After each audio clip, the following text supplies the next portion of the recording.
তারা জাহান্নামের রক্ষক মালিককে বলবে, আমাদের জন্য আল্লাহর কাছে দোয়া করুন যেন তিনি আমাদের মৃত্যু দেন।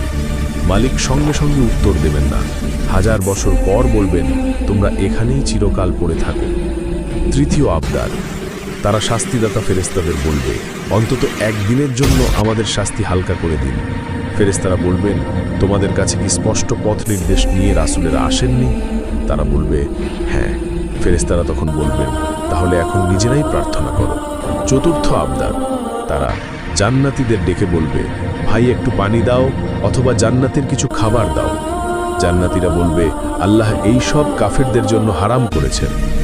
সবশেষে আল্লাহ বলবেন, আজ আমি তোমাদের ভুলে যাব যেমন তোমরা আমাকে ভুলে গিয়েছিলে।